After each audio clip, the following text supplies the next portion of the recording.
simetria, a gente está quebrando a simetria pelo termo F. O termo F é um termo de massa, é um parâmetro de massa. Quer dizer, como a renormalização é um fenômeno de altas energias, você espera que no limite de altas energias, né, esse valor esperado no vácuo de F, tem energias tão altas quanto você queira, o valor esperado no vácuo de F, né, que tem uma dimensão de massa ao quadrado, possa ser desprezível. Então, você não espera que quebrando uma simetria espontaneamente, você perca a renormalizabilidade. Se você tem um modelo que é renormalizável, sem quebra de simetria, você espera que com a quebra espontânea, não qualquer, não pode ser uma quebra explícita, mas uma quebra espontânea, que é uma quebra muito suave, porque a quebra espontânea, você não bota nenhum parâmetro de fora, são os próprios parâmetros do modelo que se organizam para a simetria ser quebrada. E a simetria é quebrada sempre por algum campo que tem dimensão de massa, ou massa ao quadrado. No limite de ultravioleta, esse parâmetro começa a ficar desprezível. E aí é como se você tivesse a simetria exata. Então, a renormalização é um fenômeno de altas energias, ultravioleta. Então, você espera que a quebra espontânea não altere. Mas eles mostram isso explicitamente. Como também, uns anos antes, esse trabalho é de 75, em 73, Brezan e Sanjussan mostraram, a partir dos trabalhos de Toft e Velton em 71, 72, né, sobre renormalização das teorias de Young-Mills, né, quando eles mostram que as teorias de Young-Mills são renormalizáveis, já se tinha um modelo eletrofrágil, em 67. Você sabia, tá bom, é uma teoria de Young-Mills, mas a simetria é quebrada espontaneamente. E aí a pergunta é, quebrando espontaneamente a renormalizabilidade, persiste ou não?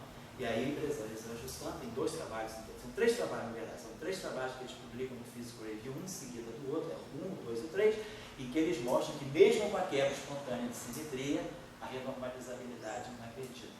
Então, é o que depois o Mino e o Liópolis fazem aqui nesse trabalho, mostrando que você não perde a supersimetria se houver quebra espontânea. Então, só fiz esse parênteses todo para mostrar para vocês que as identidades de Born, elas da supersimetria implicam que F é zero. Ou seja, aí eu queria só chamar a atenção. Se F é zero, não tem como quebrar a supersimetria. Porque se F é zero, delta psi é zero. Então, qualquer que seja essa configuração, a variação dela é zero. Então, é como se eu tivesse assim, um vácuo não trivial. O vácuo é não trivial, por exemplo, porque o A não é zero, mas a variação do vácuo é zero. Porque mesmo que esse campo seja não trivial, a variação dele é zero e ele não gera psi. Tá claro, eu acho que isso aqui é bem importante, porque a física da quebra espontânea de simetria está nessa coisa. O resto é cálculo íntegro, minimiza potencial, shifta campo, mas aí é conta algébrica de ensino médio. Né? O conceito está aqui. Eu acho que isso é importante. Aí, como o Dória perguntou, se houver simetria local, então o destino desse férmion de Goldstone é se alojar na parte longitudinal do campo de gauge da supersimetria local, que é o gravitivo que tem spin 3 vezes. Então ele dá as duas polarizações intermediárias para um gravitivo massivo. Tá bom? Então, esse trabalho sobre quebra espontânea de simetria e geração de bóson de férmion de Goldstone foi o trabalho, foi do Salão. É um trabalho, eu acho que é do Salão sozinho, não é nem com Strassidi, não. É o Physics Letters B do Salão, de 75. Então, que aí quando entrou os férmions de Goldstone, porque o Salão estava muito ligado nessa época na discussão do neutrino. Então, não seria um neutrino de massa zero, um férmion de Goldstone, de alguma simetria não conhecida? Então, quando apareceu a supersimetria, se viu, supersimetria, uma simetria fermiônica. Se a quebra é gerada, ela gera um férmion de Goldstone, então a primeira pergunta que se fez, será que o neutrino não seria um férmion de Goldstone? O que justifica a massa do neutrino ser zero? Era uma pergunta da época. Salan já tinha feito o primeiro trabalho dele em 57 sobre a simetria quiral. O Salan justificava, né, com o trabalho de Yang e Li, em 56, né, sobre a quebra de paridade. Salan, no final de 56, fez aquele paper, né, que foi publicado em 57, um paper sobre a justificativa de um neutrino de massa zero com base na simetria quiral. Ele cria a simetria quiral para justificar a massa do neutrino igual a zero. Em seguida, quando apareceu a supersimetria, praticamente 17 anos depois, 18 anos depois, ele retoma a discussão do neutrino e fala, quem sabe tem chance de eu ver como essa supersimetria é fermiônica. Ele fez esse paper, é um paper pequeno, deve ser umas 3, 4 páginas que eu fiz esse letra. ele mostra que aparece um ferro de Goldston. Então, será que o ferro de Goldston não poderia ser o neutrino? A gente sabe que não, porque aí tem questão de números quânticos envolvidos. O neutrino é parceiro do elétron, aí tem uma outra questão ligada, né, à teoria eletrofraca, mas em princípio, né, a gente poderia justificar a presença de um ferro de massa zero como sendo um ferro de Goldston da supersimetria quebrada espontaneamente. Tá legal? É só para chamar a atenção de vocês sobre isso. A discussão é simples por causa das identidades de ordem. Tá? Beleza. Se vocês forem pegar, por exemplo, o livro do Verso, os livros de supersimetria em geral, mesmo o paper do Raiferti, o paper do Raiferti de 75, vê que está tudo ligado, né? O paper do Raiferti também é de 75, são dois papers dele de 75, depois tem um paper de 77, ele vai estudar a quebra de supersimetria pelo termo F, mas ele faz tudo algebricamente, ele não usa as identidades de ordem. Ele usa as transformações de supersimetria, o Lagrangiano, como a gente já mostrou, né? A gente já tinha mostrado um curso aí, no curso que a gente estudou pelo Verso Mino, né? O Lagrangiano tem esse termo assim, F2, quer dizer, a gente pode jogar o potencial dos escalares da teoria, ele pode ser escrito como sendo um meio de F2, um meio de F2. E aí esse F aqui, né, que vai dar a interação φ4, etc. Então, nesse trabalho aqui, ele faz a quebra de supersimetria de uma forma mais, vamos dizer assim, algébrica. Aqui a gente está tentando colocar a situação pelas identidades. Deixa eu apagar isso aqui. Então, a gente botou as identidades de ordem aqui. A identidade de ordem para a função gama, né? E aí a questão agora e esse monte de contratermos aí que podem estar aparecendo. Eu acho que agora eu posso apagar isso aqui, porque eu tenho ela anotada aqui. Vou precisar consultar aqui. Então, eu vou deixando aqui do lado, que a gente pode precisar daquelas transformações. Então, a questão agora é a seguinte. Eu vou ter, então, muitas... Quer dizer, em princípio, eu posso. O que a gente pode fazer? Pode pegar essas identidades de ordem e sair derivando em relação a um campo, em relação a outro, estabelecendo relações entre as funções de Green. Mas eu acho que o Iliópolis e o Zumino dão um argumento aqui muito inteligente, assim, realmente assim, um truque muito eficaz em teoria de campos, que é, eles fazem a seguinte coisa, eles fazem a seguinte observação. Deixa eu pegar a ideia, eu te pego em igualdade aqui. Quem quiser olhar isso em detalhe, eu acho que é muito interessante, porque isso aí é um truque assim, muito esperto, né? E simplifica demais o trabalho de renormalização. A gente faz a seguinte observação. Se a gente pegar o nosso Lagrangiano, observe aqui. Se a gente derivar esse Lagrangiano em relação à massa, o que a gente obtém? AF mais BG menos o meio de psi barrado psi. Então a gente faz a seguinte observação. A derivada... Depois tem uns desenvolvimentos aqui que são muito simples, assim, são longos, mas são simples. A derivada do Lagrangiano em relação ao parâmetro Lagrangiano de massa. Isso, claro, é mérito da supersimetria. A supersimetria começa a misturar, né?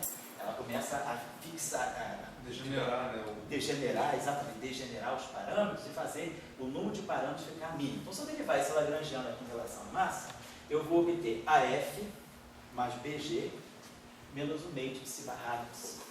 Aqui deixa eu fazer uma coisa. Aqui, provavelmente, aqui botei um sinal. Esse sinal tem que ser compatível. Só os dois são mais e menos. Aqui é menos, aqui é. Então, tá essa correção. Eu acredito que no paper deles, deixa eu ver se eles dão essas transformações. Mas eu acho que no paper deles isso aí deve ter certinho. Deixa eu dar uma olhadinha aqui. Opa! Porque às vezes eles estão usando uma métrica, eles usam a métrica menos, mais, mais. E a gente usa a métrica mais, menos, menos, menos. Então, aparecem às vezes algumas questões de I e de sinal menos. Mas deixa eu ver aqui as transformações. Não, é o Lagrangiano. Deixa eu pegar aqui o Lagrangiano que eles dão. Só para ver se está tudo certinho no paper também. Tá certinho. Menos e menos, tá certo. Então aqui é menos e menos. Quem olhar o paper vai achar o sinal certo. Bom, então se eu derivar isso aqui em relação a n, dá AF. Se eu derivar isso aqui em relação a A, vai dar 2AF. Se eu derivar esse termo aqui em relação a n, vai dar BG. Se eu derivar esse termo aqui em relação a A, vai dar 2BG. Se eu derivar esse termo em relação a n, dá menos o meio de psi barrado psi. Se eu derivar esse termo em relação a A, dá menos psi barrado psi, ou seja, tem um fator 2 aqui. Então a identidade que eles mostram é muito simples, é isso aqui. Eles mostram que derivar o lagrangiano de massa em relação ao parâmetro de massa é igual a 1 sobre 2g, a derivada em relação ao campo A do lagrangiano de interação. Então existe essa relaçãozinha aparentemente muito inocente entre o lagrangiano de massa e o lagrangiano de interação. É uma constatação que isso aqui está acontecendo a priori. Então, a variação do lagrangiano de massa, derivando em relação a esse parâmetro, coincide com 1 sobre 2g, a derivada do lagrangiano de interação em relação a A, porque aparece A aqui. Aparece A. Oi? São relações que não tem nada a ver com a identidade do ordem. Não, isso aqui não tem nada a ver com a identidade, por enquanto não. Isso aqui é uma identidade que está lá no lagrangiano. Por enquanto, uma coincidência, né? Vamos dizer, é uma consequência da supersimetria. Tudo isso aqui é consequência da supersimetria. Então, essa relação... Mas só nesse sentido que o senhor falou, a priori deveriam ter mais, uma massa para cada campo e um G para cada Exatamente, campo. deveria ser. Exato. A trilevel não tem isso, está tudo degenerado por conta da SUS. A questão é, quando você abre a porteira das correções quânticas, dos um loop, dos dois loops, aí você pode começar a liberar, quebrar essas degenerescências. Em princípio é isso. Mas a gente está lidando com o seguinte. Então vamos supor que o que a gente está propondo é que eu vou renormalizar, quer dizer, eu quero ter, como a teoria, como o modelo é renormalizável, então eu em princípio posso pensar que eu vou atingir uma situação de renormalizabilidade, ou seja, eu vou ter esse meu modelo renormalizável, tenho as identidades de Ward, que vão me mostrar que existem várias relações entre essas funções de Green, e aí essa identidade é desenvolvida, ele faz o seguinte aqui, muito simples também o que ele faz, ele pega, já que tem essa relação aqui, o que eles fazem? Eles pegam a derivada em relação a n do gerador funcional ZJ. Então a gente tem aqui o fator normalização, e aí a gente tem aqui, vou botar aqui, uma integral, eu vou botar assim genericamente, integral sobre todos os campos, vamos colocar assim, né? Que eu não vou precisar colocar todos. Então a gente vai ter integral sobre todos os campos, A, B, C, F, G. Temos aqui o nosso lagrangiano, que é o lagrangiano, vou botar aqui, tá certo, temos aqui o nosso lagrangiano, que vai ter aqui ação e aí aqui nós vamos ter, vou botar aqui direto ação supercinética, quer dizer, a ação aqui que tem a ação cinética, mais a ação de massa, mais a ação das interações, tá? Ação completa. E aí, claro, os termos de fonte. Tá? Ele bota J psi, vou botar assim, então tá, mais I, vou botar assim, essa fonte. Os termos com todas as fontes, como a gente já declarou. Então eu vou derivar, então, isso aqui é o meu Z. Então quando eu derivar isso aqui em relação a N, eu vou ter N aqui.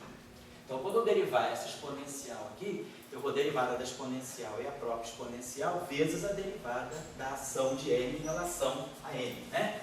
E aí isso aqui vai dar para nós, quer dizer, a identidade, a relação que ele obtém é isso aqui. A gente vai obter aqui, vamos manter isso tudo aqui e vai produzir, deixa eu ver se eu posso colocar assim, posso colocar aqui direto esse termo. A gente vai produzir aqui a derivada, quer dizer, a derivada da exponencial e a exponencial vezes a derivada do expoente. Então vai aparecer um termo aqui que vai ser dn, estou derivando, quando eu derivar o z, então não tem isso aqui, quando eu derivar o z em relação a n, eu vou estar derivando isso aqui em relação a n. Então eu vou derivar em relação a n aqui, o nosso lagrangiano de massa, vou botar aqui o n, vou botar até aqui para, bom, deixa eu chamar essa ação aqui de x, vou botar aqui, que essa variação, essa integral aqui é muda mesmo, lagrangiano de massa. E aí a gente pode agora usar essa relação, vai poder usar que isso aqui é 1 sobre 2g derivada em relação a A do lagrangiano de interação. Então a gente trouxe essa relação aqui para o lagrangiano de interação. E aí tem uma passagem muito simples aqui, que é simplesmente uma derivada funcional, não tem nada de novo. Então, o que se mostra é que no final do dia, trabalhando esse passo aqui, aí fazendo a variação do lagrangiano, fazendo a variação do lagrangiano de interação em relação a A, a gente pode escrever essa identidade que está aqui uma forma muito simples. Vou colocar aqui para vocês, porque realmente ela é simples. Dá para acompanhar. São 3 passos intermediários, né, que eles explicam quais são e que são fáceis de acompanhar. Não tem nenhum mistério, não tem nada, nenhum truque de análise funcional, aí não tem nada. No final de tudo, o que a gente tem aqui é isso aqui, variação. Isso aqui bom, aí tem os i's aí, que é a questão de convenção, mas o que é importante é a forma. Tem o I, M sobre 2G, que é a variação, e aí aqui a gente vai ter a integral aqui, vamos colocar assim. Aqui, integral nos campos, aqui. Quer dizer, a parte do gerador funcional. Aqui exponencial. E vou botar aqui a ação. A ação com ação mais ação de fontes. O termo normal. Que vai aparecer aqui, esse termo aqui, que vai vir lá da derivada em relação a A, que vai ser o termo integral d4y do f. Campo f. Vai aparecer um outro termo, isso depois de eu colocar aquela derivada em relação a A. E vai aparecer um outro termo aqui, que vai ser menos i sobre 2g. De novo, essa mesma coisa aqui, tudo aqui igual. E aqui vai aparecer uma integral d4y do j. Que eu estou derivando em relação a A. Quer dizer, quando eu derivo em relação a A, aparece esse j aqui. Tá lá. Então, essa identidade aqui, ela pode ser escrita da seguinte maneira. No final de tudo, a gente pode escrever essa identidade aqui, tá? Que seria, para ele aqui, seria a equação 37 do Paper. Ela pode ser escrita desse modo. Acho que isso aqui que é importante. O truque todo é esse aqui, usar essa relação dentro dessa derivada aqui. E isso aqui dá para nós isso aqui. É um fator menos m sobre 2g.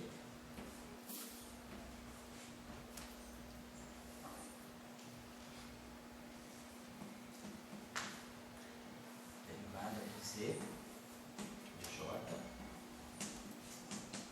relação à fonte jf.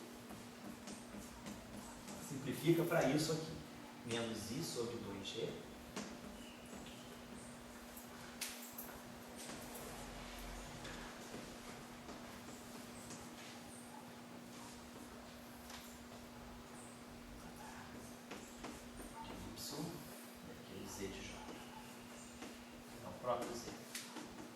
Então, essa identidade, ela nos leva a essa relação aqui.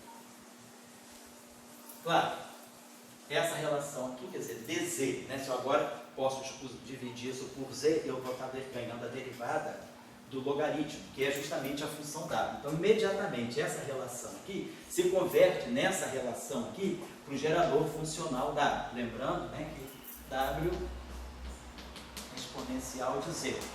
Então, a derivada de z é o log, né? É a derivada do log, exatamente, derivada do log. Então, o z é o log de w. Então, pegando a derivada de z e dividindo isso aqui por z, né, eu teria a derivada do logaritmo, que é a derivada do w. Então, isso aqui daria dn.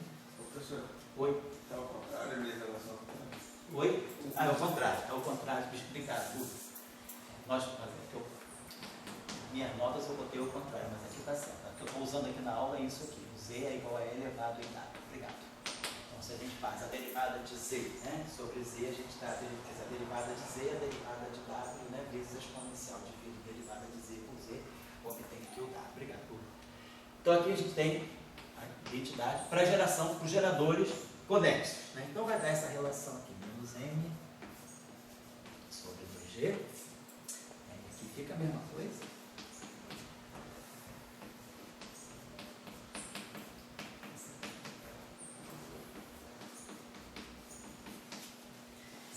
Esse que vai dividir pelo z, então vai ficar simplesmente isso aqui, menos 1 sobre 2g.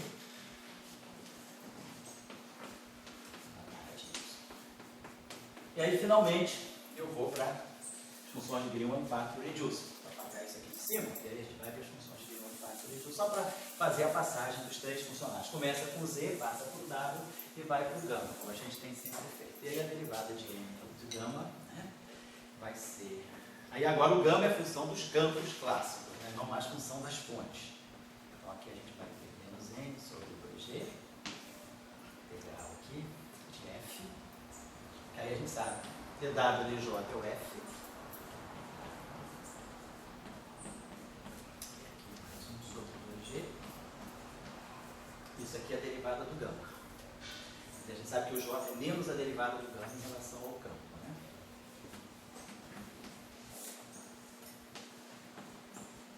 Em relação ao campo A. Então a gente ganha essa relação. E, então a gente está vendo, né, que nessa relação aqui, por exemplo, se a gente tiver, né, quer dizer, a gente relaciona diretamente um vértice com f, que é a função de green de um ponto, e aqui a derivada do gama em relação a A, que seria essa fonte aqui. Mas a gente sabe já do outro, né, quer dizer, se a gente agora aplica aqui nessa equação 40 aqui, o que nós já tínhamos essa identidade de ordem aqui, a nossa, bom, não estou com ela aqui, a gente apagou, a nossa identidade de ordem do gama aplicada aqui, deixa eu apagar isso aqui, ela nos dá a seguinte relação. Então, o que é importante a gente observar aqui é o seguinte, aqui nós temos uma relação entre a massa e a constante de acoplamento, e nós temos aqui a constante de acoplamento. Então, dessa relação aqui, usando essa relação mais, né, quer dizer, essa relação aqui, usando dn de gama, mais, né, a identidade de ordem para gama, a gente ganha essa seguinte relação, que a massa renormalizada, que a gente está chamando isso aqui, a massa renormalizada vai ser a constante de acoplamento, a massa B, e aqui a renormalização da função de onda do ar. Basicamente o que a gente está dizendo é isso aqui. Nós temos o termo de A. Então, nós temos lá no Lagrangiano A da Lambertiano A. E aí a gente gerou um contratermo. Esse contratermo aqui é legítimo. A supersimetria permite ele. Então, vamos colocar aqui a renormalização da função de onda do A da Lambertiano A. Então, isso aqui é o nosso A renormalizado, o contratermo. E aí a gente vai juntar esse 1 mais KA elevado a meio, junto com a R, e aí isso aqui para nós é o campo beta. Ou seja, vou botar aqui o Z. Então o nosso campo beta, ele é o ZA a meio, vezes o nosso campo renormalizado. Eu disse, tá isso aqui. O nosso termo de massa é NAF. Então, em princípio, o que a gente pensaria? A gente vai ter que jogar um termo aqui, um contratermo, que seria o contratermo AF, NAF. E aí, NAF.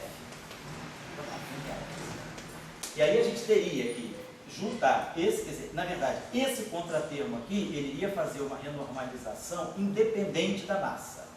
O que essa relação aqui acaba indicando para nós é que esse contratermo aqui não tem. Quando eu jogar esse contratermo aqui para renormalizar a função de onda do ar, que aí a gente já, vamos dizer, consultou as identidades de ordem para gama. Então a gente já mostrou, né, há um tempo atrás, quando a gente escreveu as identidades de ordem simplesmente para gama e derivou 2 vezes aqui, 2 vezes ali, a gente já mostrou que a renormalização do AA, termo cinético, a renormalização do B, termo cinético, o termo de Dirac, termo cinético de Dirac, o termo de F2 e o termo de G2, todos esses termos aqui recebem um mesmo contratermo. Quer dizer, o contratermo do A aqui seria um contratermo B, aqui seria um contratermo psi, aqui um F e aqui um G. Então, a identidade de ordem, derivando aquelas identidades de ordem em relação aos campos convenientes, depois colocando campos iguais a zero, a gente mostra que todas essas constantes de renormalização são iguais. Então, todo esse termo cinético aqui, ele não vai, quer dizer, quando eu introduzir as correções quânticas, as identidades de ordem vão me dizer que, quando eu colocar aqui, o contratermo para esse termo vai ser esse, o contratermo para esse termo vai ser o mesmo, o contratermo para esse aqui vai ser o mesmo, e aqui é a mesma coisa. Eu vou ter um único contratermo, todos seriam em princípio diferentes, mas as identidades de ordem dizem que todos vão se renormalizar iguaizinhos. Então isso está querendo dizer o seguinte: isso aqui vale para o campo A, isso aqui vale que o B beta também é o ZA a meio dele renormalizado. A mesma coisa vai valer para o psi-der, para o f-der e para o g-der. Então, todas as renormalizações de função de onda são as mesmas. Mas agora, então tá bom, renormalizei as funções. Por que eu estou fazendo isso? Para evitar a gente ter que colocar aqueles 20 contratermos. Essa identidade que o Zumino e o Diógenes propõem, elas resolvem esse problema como? Essas identidades aqui vão mostrar, elas mostram para a gente, eles dão um caminho ali, né, usando aquelas duas relações que eles propõem, que estão demonstradas, né, ele mostra que não vai haver contratermo para esses termos aqui. O contratermo que renormalizaria o termo AF é zero. O contratermo que renormalizaria o termo DG é zero. E o contratermo que renormalizaria o termo de massa, o termo de massa psi também é zero. Então não tem nenhum termo, não tem nenhum contratermo novo aqui. Claro, esses termos aqui não se renormalizam. Claro, eles se renormalizam, mas eles se renormalizam pela função de onda. Está acontecendo aqui, aquele termo ali, ele é M, A renormalizado, F renormalizado. Mas agora, esse termo aqui, como ele não pede contratermo, então eu não vou gerar, se eu gerasse esse contratermo, só ter ideia, se eu gerasse esse contratermo aqui, um termo do tipo KAF, M, A renormalizado, F renormalizado. Digamos que eu não consultasse as identidades de ordem e jogasse esse contratermo, como a gente tinha feito pelo Power Count. Pelo Power Count, a gente, em princípio, teria essa renormalização. Então, esse termo aqui ia se juntar, eu ia produzir esse fator aqui, 1 mais kappa a F, vezes esse parâmetro. Vezes esse parâmetro. Sempre parte, a ideia é a seguinte, já que o modelo é renormalizável, a gente parte então, da ação renormalizada, tudo renormalizado, parâmetros e campos, joga os contratermos em função de tudo renormalizado, depois que junta tudo para formar o lagrangiano Berta. Esse é o nosso procedimento. Então, eu estou fazendo isso, eu parti desse termo, ali, joguei esse contratermo e agora estou agrupando MR, AR, FR. Então, simplesmente eu renormalizei essa função de dois pontos. Joguei o contratermo para ela. Agora, nós já renormalizamos as funções de onda. Então, nós já sabemos aqui que isso aqui é, vamos chamar esse termo aqui de ZAF. 1 mais kappa, eu estou chamando de ZAF. Aí, aqui eu tenho MR. Agora, aqui a gente já sabe, isso aqui é ZA a menos meio aberto. Isso aqui é ZF a menos meio F beta. Mas a gente já sabe que esses dois caras são iguais, todos se renormalizam igual. Então, na verdade, a renormalização da função de onda do A é igual à renormalização da função de onda do F. Então, esses dois termos aqui se juntam num só. Então, eu posso esquecer esse termo aqui e botar o fator menos 1. E aí, agora, isso aqui é que vai fazer o papel da massa dela para mim. Então, nós teremos o seguinte.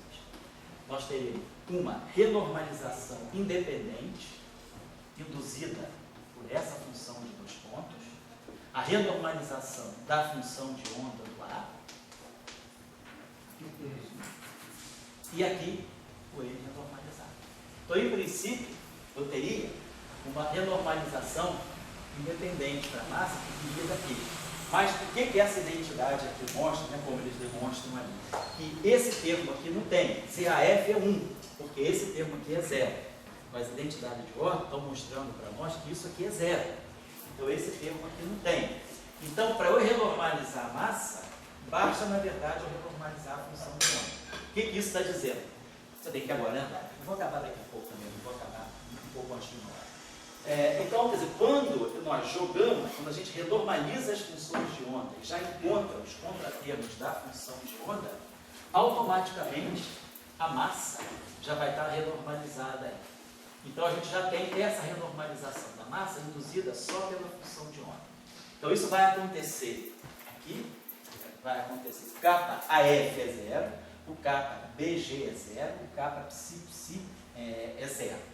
Então nós vamos ter as renormalizações que foram feitas aqui, elas já asseguram que automaticamente a massa já seja renormalizada. Ou seja, quando eu jogar esses contratermos aqui já são zero. Quer dizer, as divergências que eu jogar, os contratermos que eu jogar para renormalizar as divergências que vêm da parte cinética, elas já servem para renormalizar também as divergências logarítmicas que viriam daqui. Na verdade, o power counting dá linear, mas elas vão ser logarítmicas. Então, a gente não tem, isso aqui é o chamado teorema de não renormalização.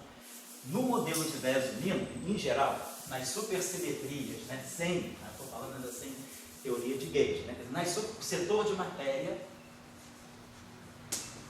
quer dizer, no modelo padrão supersimétrico, o setor de matéria da SUS é um modelo de Veso-Mino, só que em vez dos campos serem reais, os campos passam a ser complexos. Né? A gente combina o A mais IB e forma um campo complexo Z. Então a gente vai do setor de matéria, né? Vamos dizer assim, da SUS.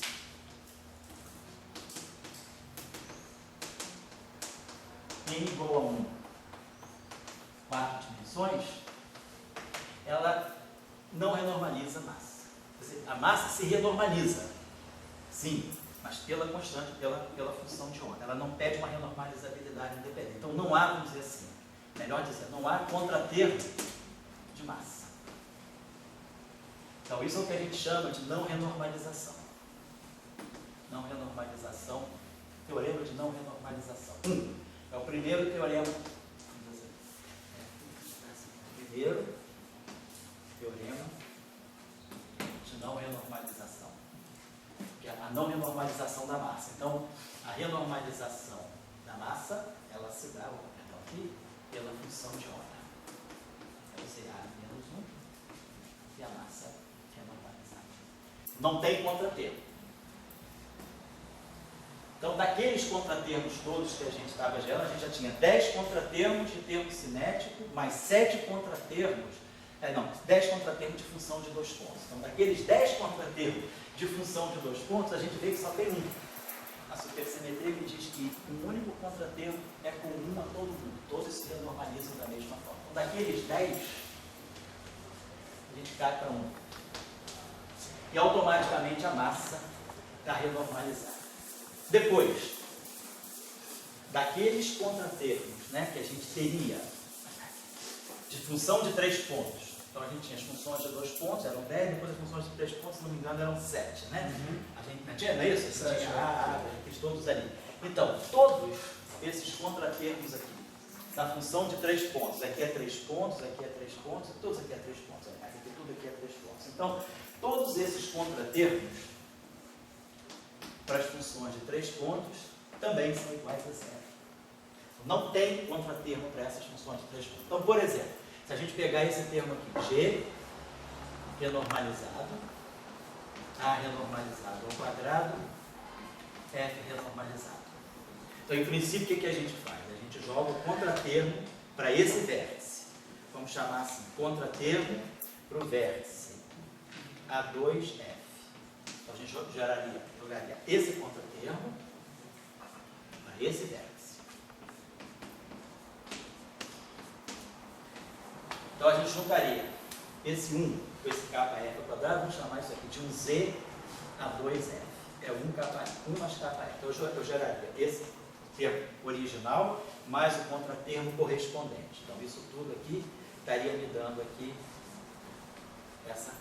esse agrupamento aqui. Aí agora, vamos começar a substituir os campos renormalizados. O campo renormalizado aqui vai ficar ZA a menos 1, que dá ao quadrado, né? ZA a menos 1, A ao quadrado. E esse F, a mesma coisa, é ZA menos meio, porque a renormalização das funções de onda é uma só. Então, vai ficar menos 3 meios, F renormalizado, vai ficar o F dela.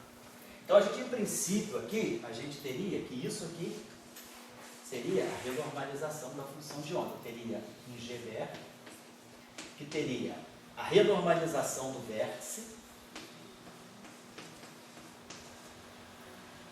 a renormalização das funções de onda, são 3 que aparecem ali, e aqui vai ser o meu G renormalizado. Então, eu teria essa renormalização da constante de acoplamento. A renormalização induzida pelo vértice, mais a renormalização da função de onda.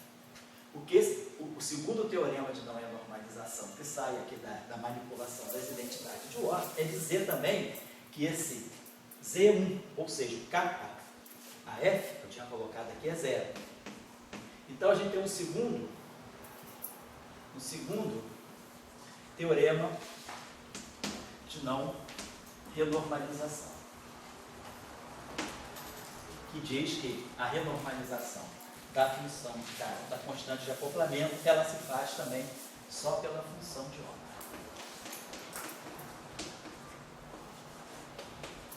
Então, quando nós renormalizamos a função de onda, quer dizer, quando a gente joga esse lagrangiano de contratermos com esses termos aqui que são infinitos, porque quem faz regularização dimensional são aqueles termos que são polos em 1 sobre F. Quando a gente joga esses contratermos aqui e vai calcular, por exemplo, um gráfico a um loop, né, que tenha um A, dois A's, algo desse tipo assim, com F, com dois A's, esse gráfico aqui, ele vai ter uma parte divergente, mais a parte convergente.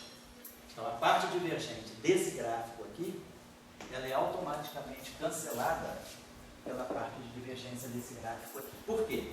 Porque o F, ele é um campo auxiliar, ele não carrega momento. Então, quer dizer, isso é o que a gente chama de uma inserção ao momento zero aqui. Essa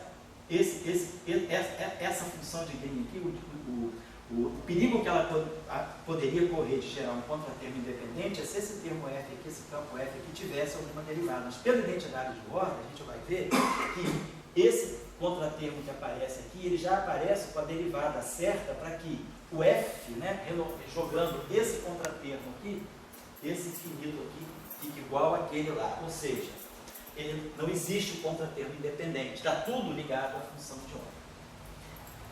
Então, nesse contexto assim, de identidade de ordem, o que a gente acaba mostrando é que a gente tem renormalização das funções de onda, quer dizer, o ZA, que é igual ao ZD, que é igual ao ZPsi, que é igual ao ZF, que é igual ao ZG.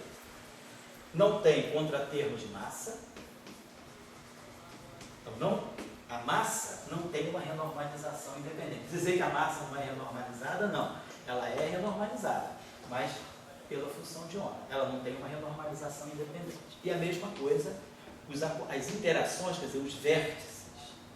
Nós não temos renormalização de vértice.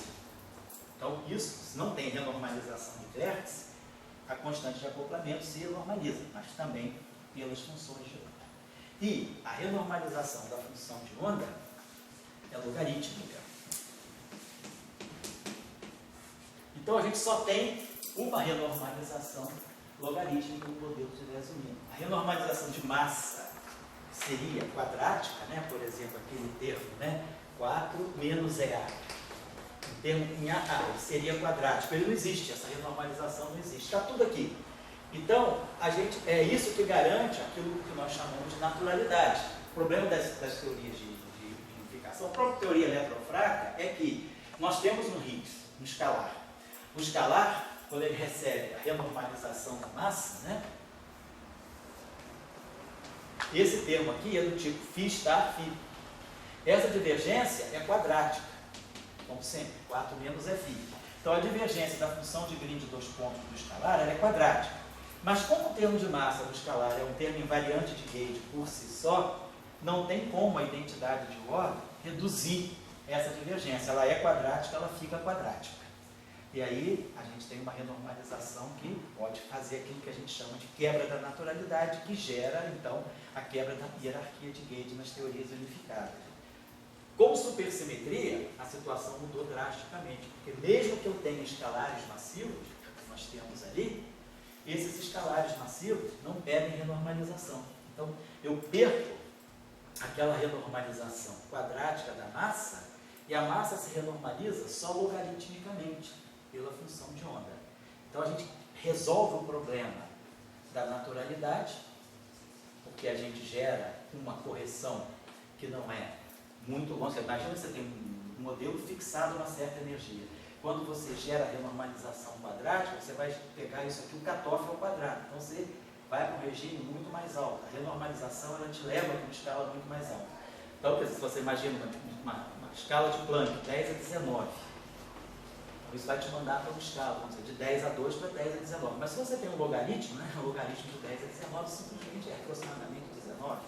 Então você não gerou uma correção que é descomunalmente maior do que o termo original. Então isso é o que a gente chama de naturalidade. E depois, com a naturalidade resolvida, nós resolvemos o problema da hierarquia de rede, que é a massa do Higgs, né, ela não sobe para o infinito, ela fica na mesma faixa de grandeza da teoria original, quer dizer, hierarquia de massa. Quer dizer, a massa do Higgs, ela é corrigida, mas de uma forma muito suave. Se você parte de uma massa pequena, a correção é pequena e não, a correção não dispara lá para 10 a 19. Então, esses, né, são os chamados 2 teoremas de não renormalização. A gente usa, então, as identidades de ordem. Então, aquele conjunto de 20 contratermos que a gente ia jogar, na verdade, a gente reduziu para um só. Ué, mas e os quadráticos, os quárticos, né? O A4, o B4, eles não levam nem massa, nem... Como é que a gente... Se você gerar, então se você for olhar esse termo, as identidades de ordem, eu não coloquei aqui, obrigado, Pedro. A mesma coisa, mas você não tem esses termos no Lagrangiano de partida. Então suponhamos que você colocasse esse termo. Vamos colocar esse termo aqui, A renormalizado A quarta. Então, eu boto essa constante de acoplamento. Aí eu vou gerar aqui, em princípio eu geraria um contratermo de A4, vamos colocar assim, constante de acoplamento renormalizada e o A4. De novo, essa constante de acoplamento aqui é zero. E o que você mostra pelas identidades de ordem, mais ainda, é que a função de Green de 4 pontos, né, de A, essa função de Green de 4 pontos de A aqui, você pode escrever ela em função de Green, em termos da função de Green do A2F. Quando você pega as identidades de ordem e deriva em relação aos campos, você mostra que, na verdade, essa função de Green aqui não é independente, ela é fixada por essa. Então, você não precisa nem se preocupar com o setor de quarta ordem, setor de ligação quarta. Tá? Então, esse modelo, quer dizer, aí é só, eu não quis reproduzir, porque ia dar trabalho, está no paper. O paper está muito claro. Naquela época ainda se escrevia o paper didaticamente. Tanto e o Zumino é um excelente professor, né? O Liópolis também é um ótimo professor, mas o Zumino, eu já assisti aulas com ele, né? Ele era professor e tanto. Então ele na aula muito bem, escreve muito bem. Então o paper está muito claro. Eu acho que vale a pena, quem está estudando teoria de campo, quem está entrando na área, vale a pena ler esse paper, porque ele é muito instrutivo. Pelo menos até a seção 4, inclusive. Eu nem estou falando da seção 5, também pode ser lida, mas eu acho que até a seção 4 se aprende muita coisa, e sobretudo um pouco essa familiaridade que a gente precisa desenvolver às vezes para usar as identidades de ordem. Porque muitas vezes a gente, na formação da gente, a gente vai muito para as identidades de Slavnov-Taylor quando a gente usa Young-Mills. Mas a gente às vezes esquece situações interessantes, por exemplo, usar Slavnov-Taylor nos modelos sigma não lineares, no modelo supersimétrico como esse, ou na QED supersimétrica. Uma tarefa interessante. Quem quiser fazer um trabalho de final de curso, um essayzinho, que pode ser bem interessante, vai ser instrutivo, não tem nada de novo, mas que é muito instrutivo. Seria estudar, por exemplo, as identidades de ordem da QED supersimétrica. Por quê? Porque a QED supersimétrica, ela contém a QED espinorial, de hierárquica, mais a QED escalar. Então ela já é uma mistura de duas QEDs. Segundo, então eu vou ter identidade de ordem para QED. Identidade de ordem para simetria de gauge 1. Mas depois eu também tenho supersimetria. Então nós vamos ter aqui o fato da gente estar misturando QED espinorial, QED escalar com SUSY, a gente vai ter aqui também identidade de ordem da SUSY. Então a gente tem duas categorias de identidade de ordem no mesmo modelo. Então a gente vai ver o que diz a identidade de ordem da simetria de gauge. Claro, vai dizer que a função de 2 pontos do fóton continua sendo logaritmicamente divergente, vai dar aquilo tudo, mas o fato de haver supersimetria, nós vamos relacionar, por exemplo, a constante de acoplamento φ numa QED escalar, como a gente já falou. Esse termo aqui não é uma interação de gauge, é uma interação puramente de matéria, e ela pede, então, uma constante de acoplamento independente. Então, tem a constante de acoplamento de Gauge, que acopla, né, φ, derivada de φ, no campo de Gauge. Temos aqui a constante, vou botar aqui, né, constante de acoplamento daquele. Temos o E2, que acopla φ estável, um φ, um ami, um A2. Temos a constante de acoplamento de Gauge do setor de Dirac, setor terminal. Agora, aparece essa interação aqui completamente independente. A gente sabe que na QED usual, essa constante de acoplamento permanece independente dessa. A supersimetria me diz que essa constante de acoplamento é o E2.